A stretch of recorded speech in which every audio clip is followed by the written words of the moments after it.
Morning,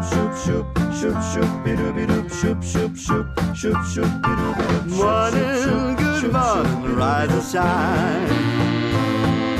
Today's the day I make you mine. The sun is rising over the hay.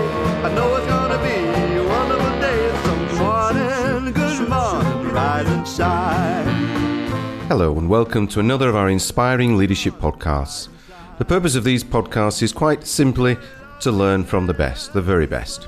We want over the course of the next few weeks to understand what makes a great business leader. How do they focus? How do they get people to follow their vision? How do they motivate? How do they deal with failure? And even how they celebrate. Albert Schweitzer said, "Example is not the main thing in influencing others. It is the only thing." We will learn from experiences, good and bad, and that will always be our best teacher. There's always something to learn. Why invent pastry when we can use our grandmother's recipes? I can jump for joy, feel ecstatic. Sun comes along, morning, good morning, rise and shine. I'm Darryl Cooke, the co-founder of law firm Gunnar Cooke and the author of To Innovate or Not to Innovate. And today I'll be joined by two inspiring leaders who have more experience together than we can ever imagine. They have forgotten more than I will ever know. Roger Lane-Smith built the largest law firm in the world, DLA, from a tiny office in Manchester, and now acts as consultant or director to a wide range of businesses who benefit from his knowledge and an amazing drive that he has that still burns bright.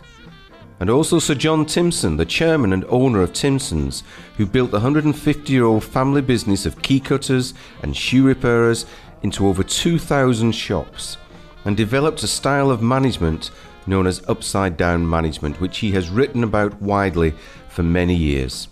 Timpson's is also known for its amazing charitable foundation, which we will hear more about. Roger and John have known each other and worked together for over 30 years and are in a unique position to guide us on just what it takes to build and to lead great organisations. Welcome, Roger. Welcome, John. Yeah. Thanks, Darryl. Can I start with a question that really interests me? And I think you're both in a great position to give an informed view. So perhaps I'll start with you, John, and then a related question to you, Roger. We're seeing and we're going to see lots of businesses that won't survive this year and probably into next year as well. The pandemic has put a real focus on businesses. It's put them under the microscope. I remember Warren Buffett once saying, when the tide is out, you find out who's wearing swimming trunks. And that's really come true. But I'm sure we'd all agree that in many cases, not all, but in many, the demise of many of these businesses and often retailers has been coming for a long time. The survivors and the successful businesses are the ones that change, that adapt and they innovate. And it's that much harder, it seems to be more so in a long-established business rather than a new one like Amazon, who constantly innovate, compared to, say, Kodak, who missed the digital opportunity when it was under their noses. And we do have to ask, why didn't Waterstones or Barnes & Noble start Amazon? But you had that in the early years, John, when you had to change Timpson's from being a shoe retailer to what they are today. Can you talk more about that and the need to adapt? Well, I think very much businesses change all the time, and that's, if you're not changing, then you're not going to last for a very long time anyway. But you need a bit of luck, and I've had a lot of luck along the way. I mean, as far as that major change you talk about, going from shoe retailing to shoe repairing and beyond, well, shoe retailing was running into a very difficult time, and we realised we couldn't carry on in that vein because there were so many competitors. We were going to lose money. But I had the luck of having a shoe repair business already there. So I could sell the shoe retail business and still have something to retain to actually spend my time on. And what was to start a hobby became something has become quite a large business. But there again, the shoe repair business has had to change, because if you could not survive as a pure cobbler, and that's why cobblers cut keys in the first instance, because they couldn't survive just off shoe repairs, because the demand for shoe repairs has been going down every year for the last 50 years pretty well. So that's why cobblers cut keys, so we could into key cutting and watch repairs and we turn ourselves into a service business. It's just sort of evolution, but you've got to have a bit of luck. You've got to have the odd inspirational moment. And when that luck comes along, I guess you've just got to have the ability to take advantage of it. I guess, John, as well, you've got to be brave, though. You've got to be courageous to make those decisions. I mean, I remember reading about the guys at INSEAD that talk about the blue ocean strategy. So where red oceans are all the industries in existence today that most organisations fight over, and blue oceans are about finding that new space, that new the new industries where profit and growth can come from. But you've got to be brave to take those decisions and go on that journey. Well, what might seem brave decisions to other people are not necessarily brave to us. I mean, we were talking just while we were waiting to start today about what probably was one of our bravest decisions when we moved back into the photo business and bought Max Spielman that was 2008, which was not the year for brave decisions, really. And to buy into such a business at that time. But it so happened it was in a situation where we couldn't lose because we're buying it out of administration. We could reorganize all the rents.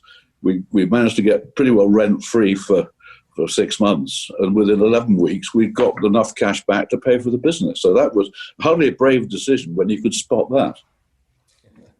And turning to you, Roger, I think... and the law, which I probably know a little bit more about. The law's never, I think we both agree, been at the forefront of innovation. And I sometimes think that is because it's rare to get someone like you at the head of a business, someone who's had experiences of being involved at a senior level in different businesses or industries, and have had that opportunity to learn along the way and bring those experiences into the law. Most managing partners, as I understand it, will have been a litigator or a tax or a corporate lawyer for some 30 years, when suddenly on a Monday morning, with next to no training or wider experience, they're running a law firm. And so is it any surprise that they don't understand or know how to innovate? What would your view be of that, Roger? Well, I think that's right. I mean, I do think, and you see it all the time, in the big firms, that somebody gets elected managing partner, and he, as you say, is a corporate or he's a litigator, but he actually hasn't run a business before. He's probably run his department. And the difference, I suppose, with me was that really I didn't really have much choice, because I started on my own in October 1977, and I literally had to do everything myself from scratch. I mean, I kept the books, I went out, got the business, did the work, and started hiring people. But then, quite soon I realized that to grow a business, you had to delegate. So, I started delegating. But I mean, I just learned on the job. So by the time I used to have a graph, actually, in the very early years of the business. So I have a graph on the wall which would have what I wanted the billings to be for the year to make sure we made a profit. I just put the bills and the cash against that graph every month. So it was very easy to track. And actually, that's a system, really, that I continued to operate, right up through the times when we ended up, as you know, Darryl, we ended up with 95 offices around the world. And actually, the system of running it was not that different from, what I used to have on my office wall. But it worked. The main thing is just to never look at the turnover. Everyone knows that old story. That's vanity. Look at the cash. Look at the cash coming in and the cash going out. As long as you've got more cash coming in than cash going out, you're probably going to be okay. It's not any great magic, but anyway, yeah. So I agree with you. That's a long-winded answer. Your question, I do think it's difficult. I mean, in DLA, in the end, we used to send people off to Harvard Business School for a month before they were promoted into business. Did that work? Yes, it did, actually. I think it was a good idea, is a good idea. It still happens now. So they did have some, and they do have some training now at DLA, before they're put in charge of, a big office or a big department.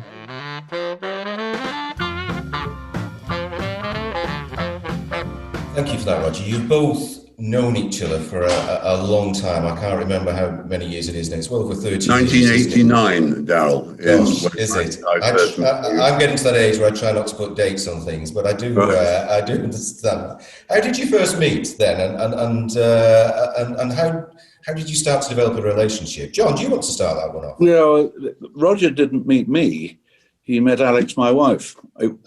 It was just by chance. I went to one of these charity dinners, the sort of thing you'd rather pay the money and stay at home. And it was one of that.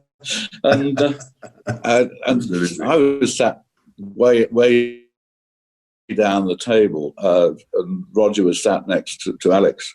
And because Roger never ever takes his mind off the business. It's always in the back there. And it's suddenly, at board meetings, I can tell you that you'd think he was going to sleep. And as soon as there was a suggestion we might be doing a deal, he brightened up. And so it was the same that night. Once Roger discovered who Alex was and what I did, and the fact that I was, at that time, I was running the Timpson part of UDS because we'd sold out to UDS. We were part of that big group, and I was just running the subsidiary and struggling along. I was fine because the secret of being running a subsidiary within a group is to make sure there's some other part of the group that's doing worse than your bit. You're absolutely fine. And so I was okay. But then Roger started to talk to Alex about a management buyout, which I'd never heard of. Never mind. And Alex hadn't got a clue. And she said on the way back, I've got this strange guy who's talking to me about something I couldn't understand. He wants to come and see you. And I've told him I think you'll be able to see him on Tuesday. So that's how I met. Roger came to the office after he'd met Alex. Yeah. So yeah, absolutely. That's how we met. And the UDS was United Drapery Stores, which was a listed company, and it wasn't really very well run, but it had a lot of different subsidiaries, including Timpson. And I think it was pretty clear to John, and then to me as I learned more about it, that it was going to be a takeover target. Somebody was going to have a pop at this and break it up. And of course, John was then clearly anxious as to what would happen should that occur. So I said, well, why don't you buy the business? Well, John said, well, I haven't really thought about that because it's actually quite a big business. I said to you, Roger, I haven't actually got any money. That was. I haven't got any money. Well, never let that be a deterrent. Yeah, no, that didn't put you off. No, never worry about that. But what we realised, Darryl, was this actually, after we talked things through for probably a few hours, actually, that what Timpson had, and actually I think it was John's great-grandfather. My grandfather more than my great-grandfather. Yeah, John's grandfather had actually bought a lot of freeholds very wisely in prominent positions in high streets across the country. And I just finished reading a book about Charles Claw and how he built actually British Shoe Corporation and other things. And he had really relied on sale and leaseback. So he'd buy a company with freeholds in it. He'd do a sale and leaseback of the property and get the money which paid for the company he just bought. And John and I then realized, and we brought in, I'm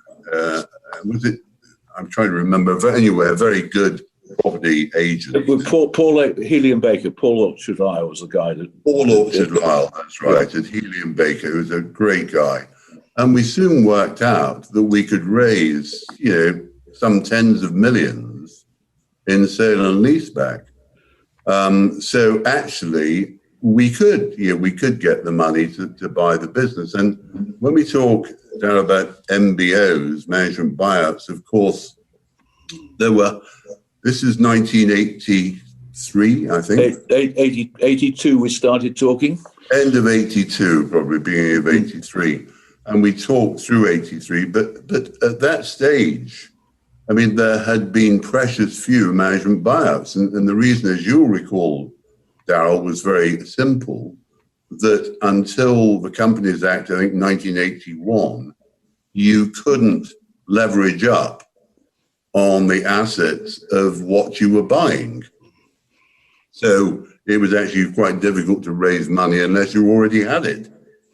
But when the law changed, it was clear that you could borrow money, raise money on the target business that you were buying. So that was the opportunity for management buyouts actually to start.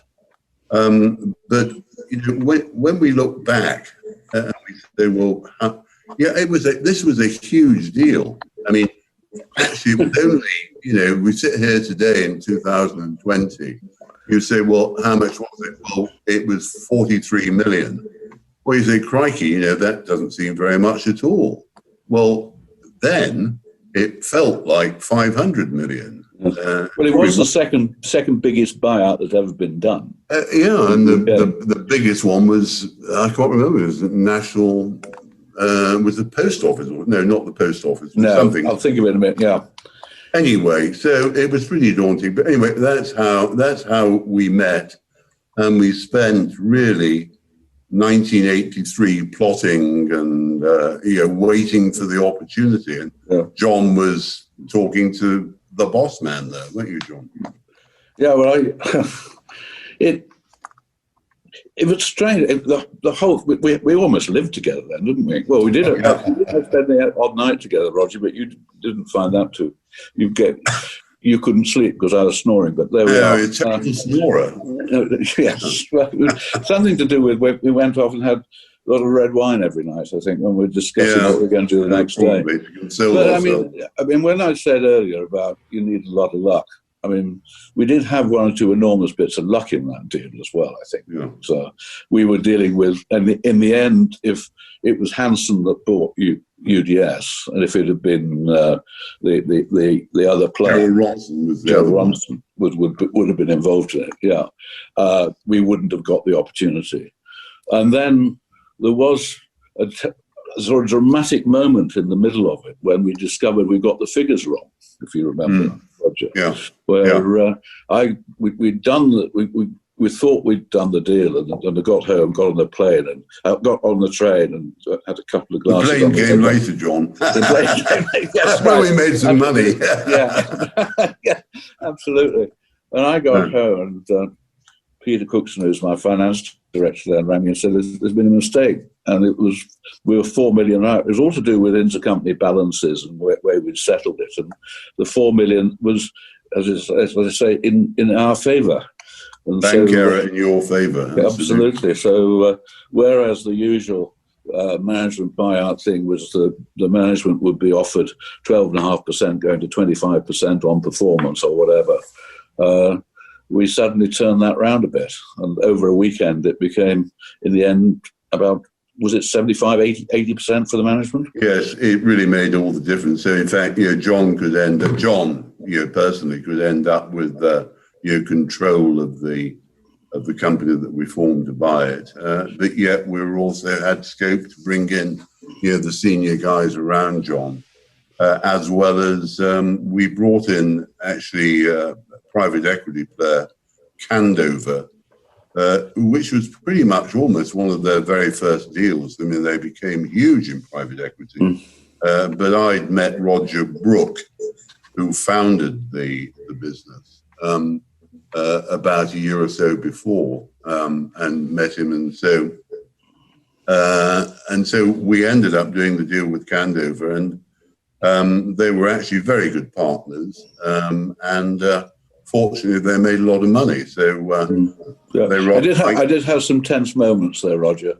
Yes. In terms of, because the sale and leaseback, the figures kept moving all the time. I mean, do you remember we discovered that high alumina cement was not a good thing to have in a property, and they dropped out.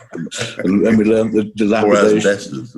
Yeah, asbestos and the dilapidation. So the amount of money I could throw in from it was moving between 35 million and 30 million.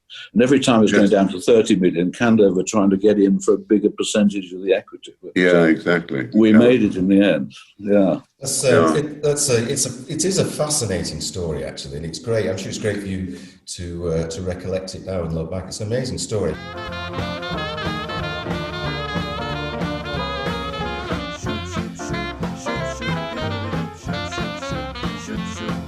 But I think you're both, as well, being very humble in your approach, because, John, you keep saying it's about luck. And I'm sure there is some of that. But actually, you've both had quite, mind-blowing careers. And that's not just luck. So I'm going to move on to a really easy question for you now. And what is the secret? What is the secret to that sort of success? Who wants to go first? I think... Go on, John. For me, having the right people.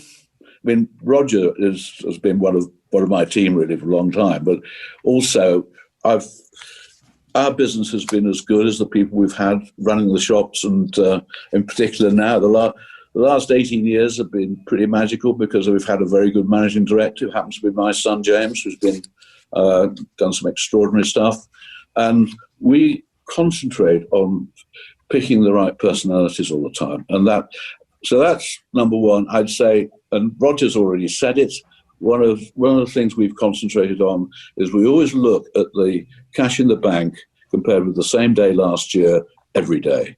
So we run it for cash. Being a family business, we're not bothered about the profit, we're not bothered about the turnover, but we are really bothered about the cash. And that was why, very luckily, at the beginning of this year, we got our cash balance to a record 22 million. It isn't there now. But without that, we would have been in a lot more trouble this year. And I think concentrating on that cash figure and getting the people right is the most important things. Roger, what's your secret? Yeah, and I wrote something down because we talk a lot about luck. And I can't remember who said this. I mean, it might have been me. I don't know. But luck lies in wait at the crossroads of hard work and opportunity. And so I guess, we both John and I have been lucky, but I think we did make our luck. And so the question is, your question is, what's the secret? Well, I don't know that there is a particular secret. I think it is dedication, and it's sticking to what you want to do. I mean, so when I started, to go back quickly to October 77, I'd been with another practice of law. I got frustrated because, I couldn't do what I wanted to do. And I didn't think they ran the business particularly well. So I just started my own business. The very first day I was sitting there, 5:30 in the evening, I got out of my old firm and was in this little office in Manchester. And I thought, well, thank God for that.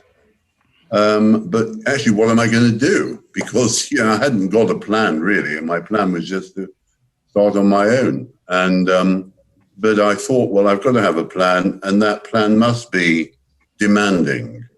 So I think my plan is that I'm going to try to create the world's biggest and best law firm. Well, as you do. As you do. I mean, that was, I admit, a little bit bold. But the serious point is, Darryl, that actually throughout then my career and growing the business after that, whenever I had to make a decision, I said it was quite easy. Will doing this aid the cause, or will it divert attention and slow down the cause? And if it was the latter, I didn't do it. I only did things that I thought would actually aid the cause of building the world's biggest law firm. and just stuck at it, basically. And it wasn't always, beer and skittles. You probably remember that. I've known you a long time, Roger, and I do know that you have that immense vision. And a vision and I think that is a secret, isn't it? So not everyone holds that sort of vision. And I can actually seriously imagine you sat down in that, was it on King Street in Manchester, was it?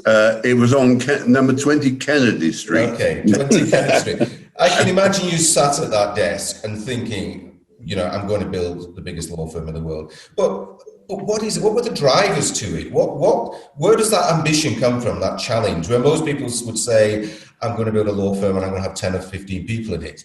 Just have that enormous vision. Where does it come from? To be honest, I don't know. I mean, it's not as if, I came from a family of visionaries. I mean, I don't know. It's just the way, I approach things. And, if we're going to do it, let's do it properly. There's no point in messing about. And so there isn't any great logic to it or raison d'etre. It's just, it felt like the right thing to do.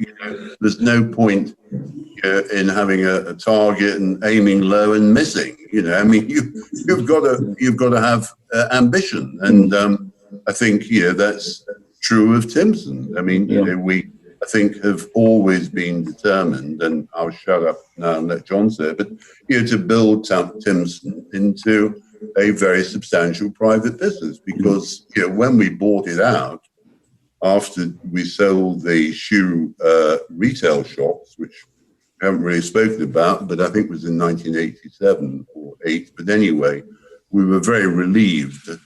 John was particularly relieved not to be in shoe retailing anymore. But, the business that we carved out was actually, John was making, as I recall, 100,000 a year. A bit more than that, might be 300,000, but it wasn't very much. It was making enough to make the deal all quite sensible. We didn't have to get any venture capitalists involved with that. The bank stood behind us, and that's all we needed. But I think listening to you now, Roger, I just sort of realised particularly how much you were pushing me to increase, to develop the business and make it bigger. I mean, my desire was always to have a great business. In my term, having a great business was something I could be really proud of, and one that gave the best service to customers in our sector. I think we got there, and because we got there, I was able to respond to your pushing, which you say, well, we'll buy that. In actual fact, we finished just about buying all the major competitors because they pretty well stuck to shoe repairs without doing anything else, went bust. And that's how we developed the business. It was a series of moves, and then we finished all the shoe repairs, and then we started to move into other services. But it started with me trying to make sure that we actually did provide what the business was about, be good at what we did, and give customers a really good service. Which I was rather surprised that our competitors weren't really keen on doing that. That doesn't seem to be so that helped us a lot.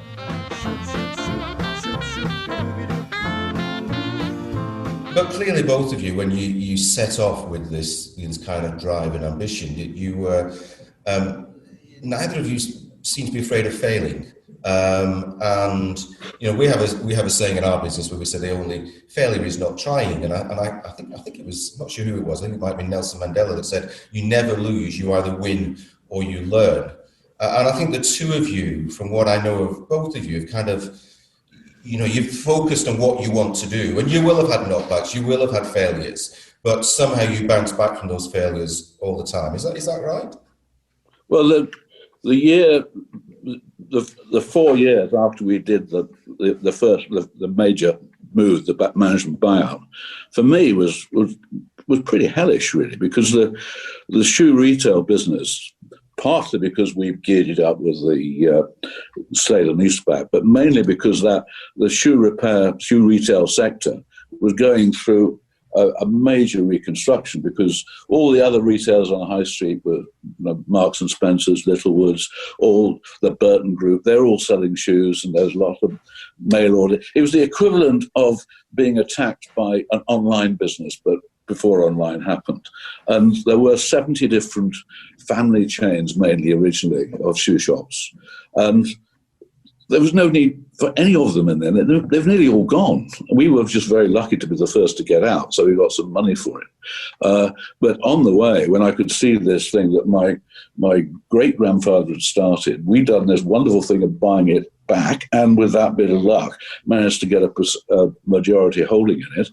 And then I screwed it. I couldn't do it. I mean, that was really, really difficult. And I couldn't actually explain to myself very well that it wasn't totally my fault. That was what the market was doing, and I blame myself. But anyway, we found that the answer by getting someone to buy it. And yes, we were lucky that we found a good and willing buyer.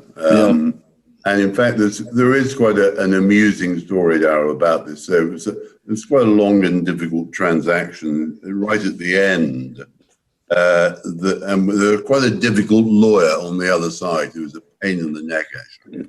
But anyway, right at the death, he said to me, "Well, I'm going to have to get a restrictive covenant off your client, John Timpson."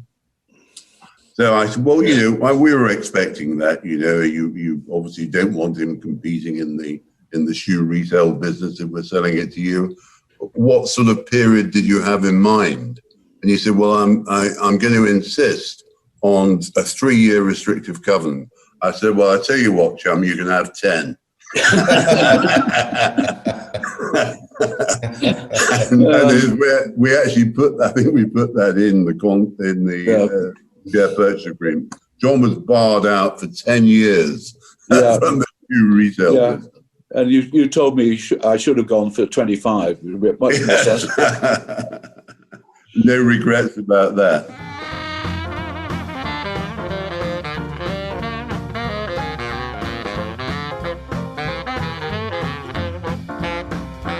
You both set up very different businesses, one from a buyout, an existing business, and one from a desk in Manchester.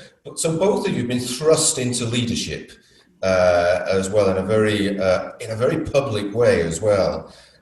How do you learn about leadership? Lots of people go through the MBA programs, go through process and like that, but you've been thrust into leadership and had to learn along the way.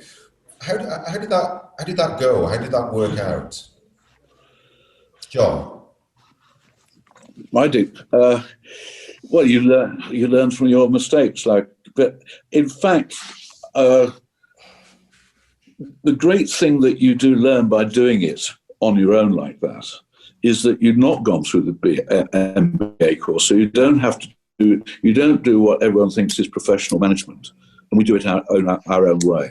And that's been one of our great strengths, is the fact that we wing it, if you like. And James, my son, is doing it the same way. And that's why you talked about the upside down management thing, and how I discovered 20 something years ago that the only real way to run our business is to let the people in the shops do it the way that they want it, to look after customers the way they knew best.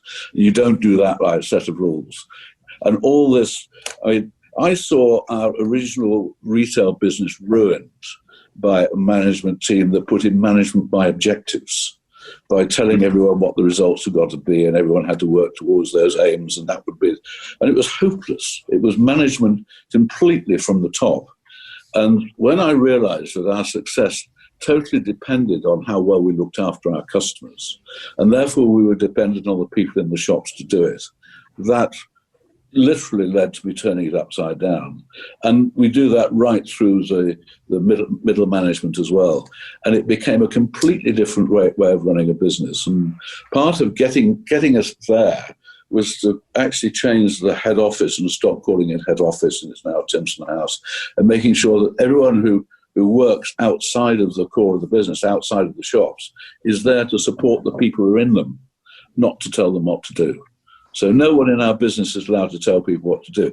And trying to teach that you talk about MBA, to which I have been trying to do recently as a director in Barclays, and it's almost impossible because people can't get their minds around it. So I think that the MBA thing, very useful to learn about it, but people have got to understand that you've got to be free to express yourselves, and management's a very individual thing.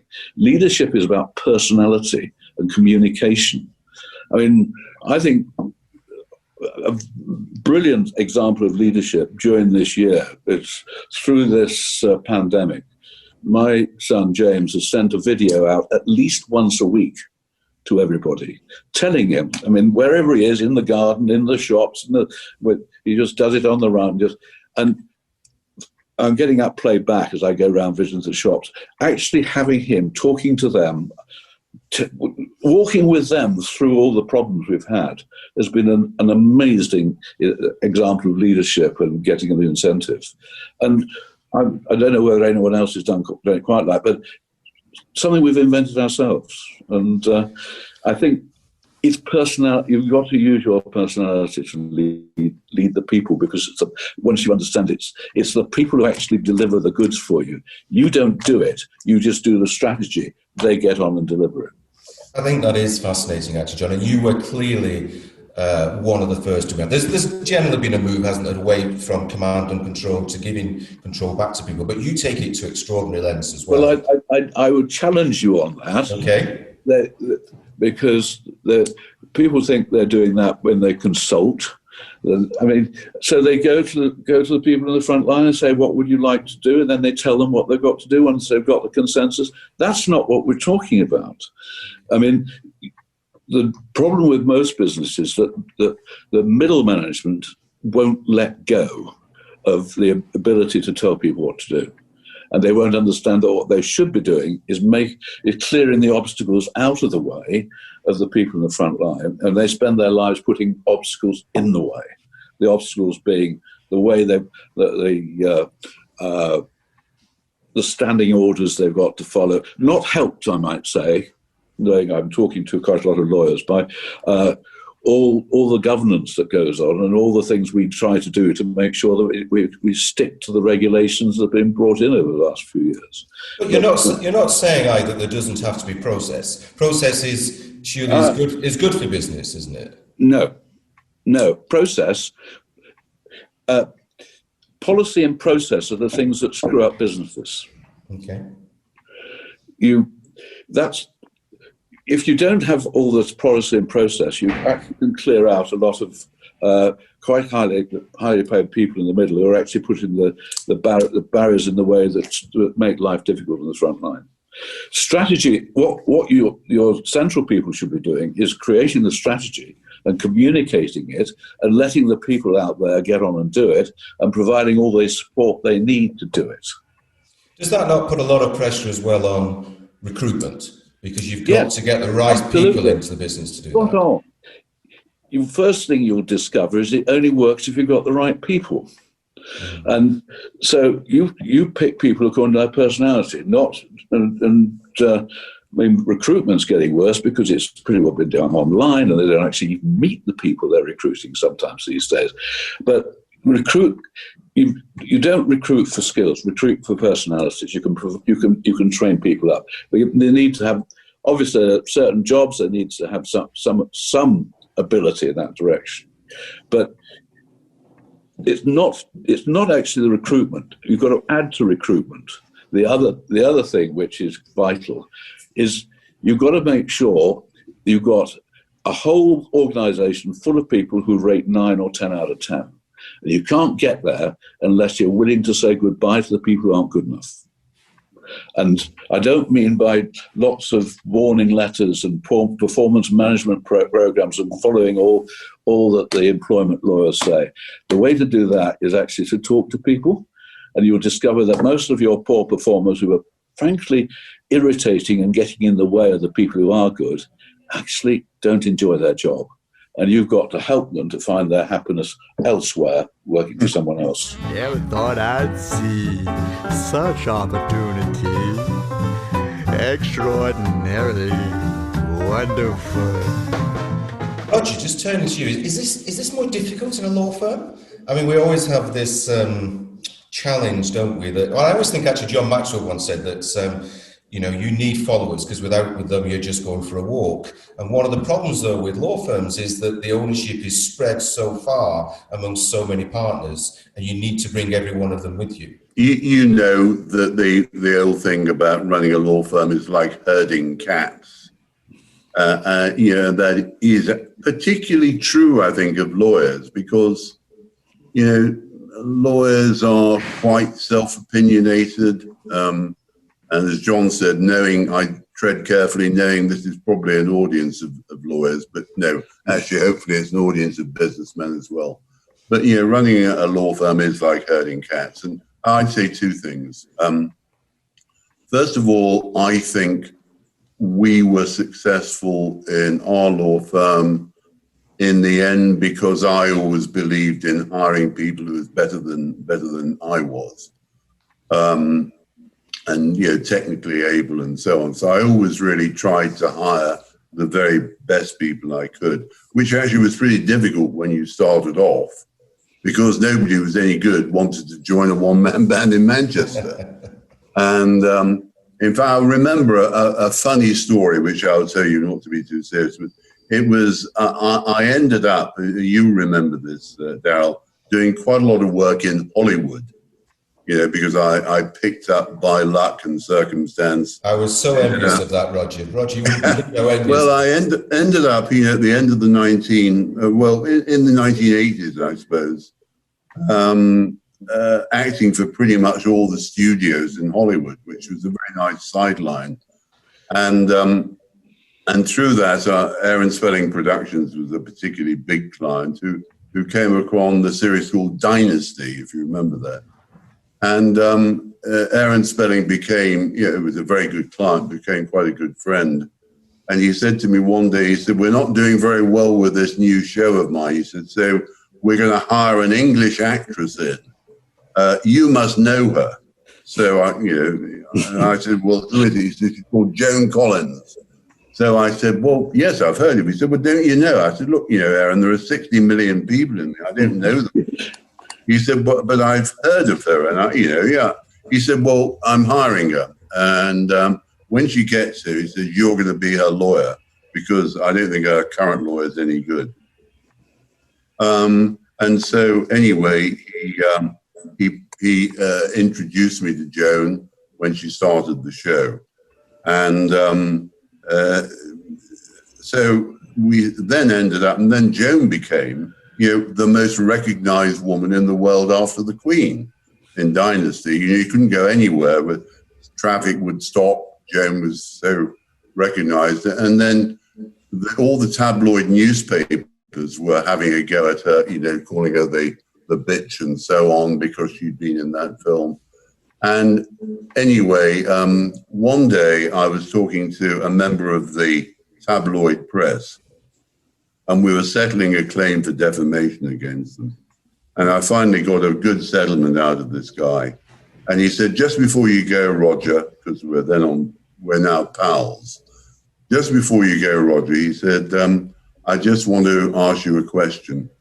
Why would Joan Collins, probably the world's biggest female television star, instruct a firm of solicitors in Manchester?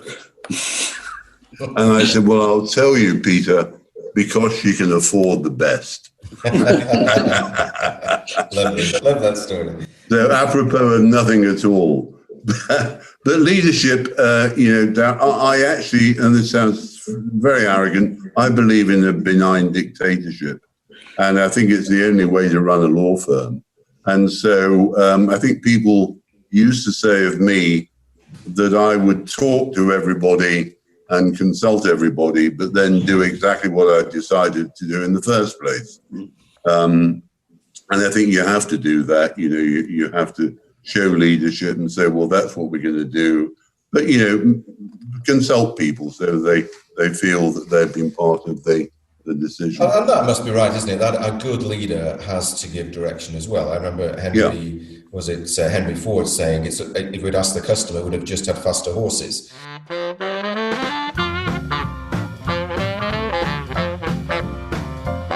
and that just moves me on, actually.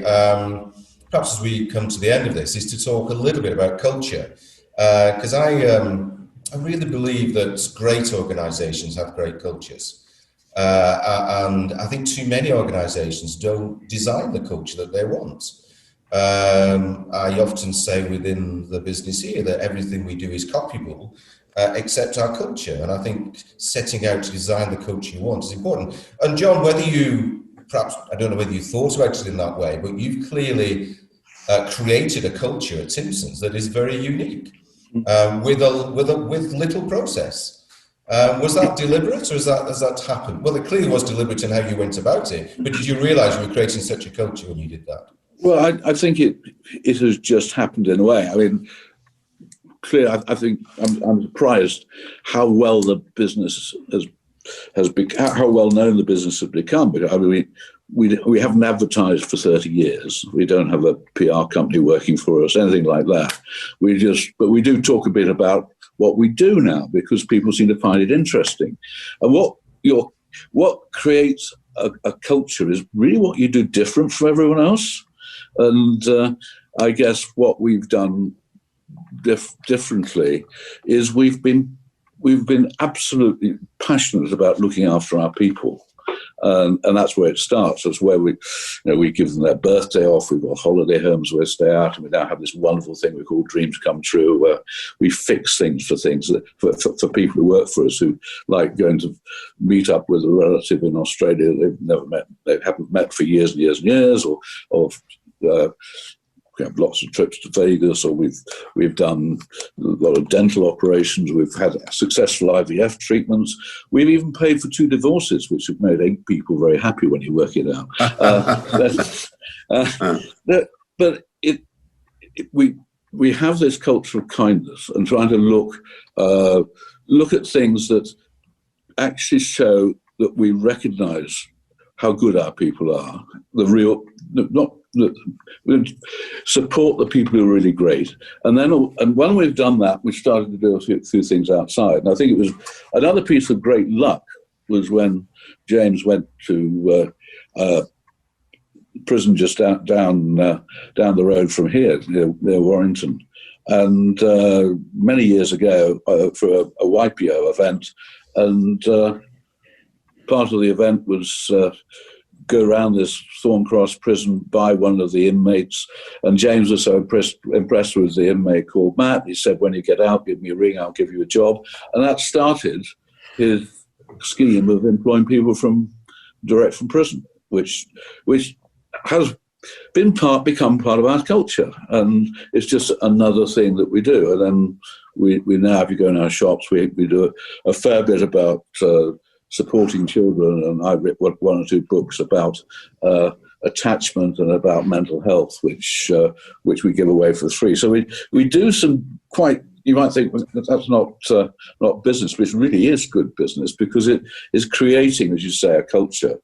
And so our customers are quite interesting talking to the colleagues when they go in, not just about the key cutting and the watch repairs, but about what's it like to work there. I mean, they often say, do they come around? Do you ever meet them? And so that's a culture that's really worked very well for us, and it's really good for the business. Yeah, and I think again you were ahead of your time in that regard, John, because the world is changing very quickly now, and I think Generation Z and the millennials will soon account for 75% of the world's population, and their demands and their requirements are much more different than they were when we were, younger people growing up. And I think therefore they're expecting much more from the businesses that they work in or that they buy from. Yeah, and I think there's going to be a lot of new challenges if this home working continues to even a third of the extent it is now, is with the support you give and how you create that culture in a new world where people don't meet as much. I think and John, if I can jump in, what John hasn't said, and I'm going to say it, is this: that that Timpson has a business, has a fantastic culture, and actually a lot of that, I'd say, yes, by far the great majority of that is down to John and to James. And the fact of the matter is that They have 2,000 units, as you said way back in your introduction, Darryl. And John and James between them, it's difficult now to do it every year, but used to visit every single store every year personally. And they would go in and it would be, hello, John. They'd know John knows the name of the manager. He knows the name of his wife or partner. He knows what his interests are. And that, you would hardly ever see that in any other business. But it's a family, and people feel well looked after. And in a sense, I tried to do it in the law firm, I think, Darryl, by being a benign dictator, but actually, being kind to people and thoughtful to people and helping people. Because if you do that, people will become loyal. Most people will anyway. And they find it's a pleasure to work there. And, doing business is just so much more pleasurable all around if you are nice to people and treat people well.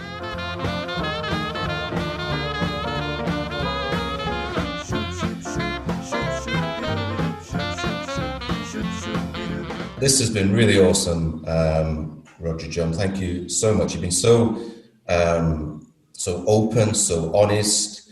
And I just want to finish on one question, really, for both of you, which I think is really indicative, actually, of entrepreneurs and business people. And I've asked this question of quite a few people before, and I once remember interviewing a very successful entrepreneur and a businessman in front of quite a large group of lawyers who, as we've said, are quite known for their conservatism. And I asked him what he felt like to go outside his comfort zone. And he leaned forward and he just said, what's a comfort zone? And you've both been massively outside your comfort zones throughout your careers. What exactly does it mean to you to go outside your comfort zone? John? Well, I'll kick off. I mean, sorry, I'm like that guy. I didn't know what a comfort zone is, actually. I mean, and I don't know. I can't imagine what a comfort zone is, to be honest. I try to get on with as many people as I can. Try not to be overawed by situations. Not always easy, but so I think. What's it like to step out of it? I don't know. I really don't know. Well, I'll be honest, my comfort zone is not, I have never been able to repair shoes or cut keys. And I was absolutely terrible at it. We had workshops at Oundle School where I went, and I hated the workshops and I hated everything practical. So that's stepping outside my comfort zone. But I'm actually quite good at chatting to the customers and long enough to keep them there until the person who can cut the key is available to do it. But other things, in terms of, I thought I'd put myself outside my comfort zone 2 or 3 years ago, and I was asked to do the after-dinner speech for the annual general meeting or the annual dinner of the Jockey Club. Now, I know nothing really, but Alex, my wife, owned horses, and I was just handled the money we lost, and but that was fun, and I like challenges like that. And I agree with Roger as far as that's concerned, that there's no comfort zone. But I've revealed the fact that I can't actually repair shoes, and I've got a business that is based on it, which is quite embarrassing in a way. That's why I have to trust the people who work for me to do it. And that's probably one of the reasons why doing upside down management was quite easy for me. Thank you, John, and thank you, Roger. That was so inspiring. I hope that you have all enjoyed it as much as I have. I hope you've learned as much as I have. If you want to hear more from either John or Roger, they've both written books, and in John's case, a number of management style books that you can find at your local bookseller, etc. Thank you for listening. Good morning, rise and shine. Good morning, rise and shine. Your loveliness is so sublime. A wonderful creation of our generation, perhaps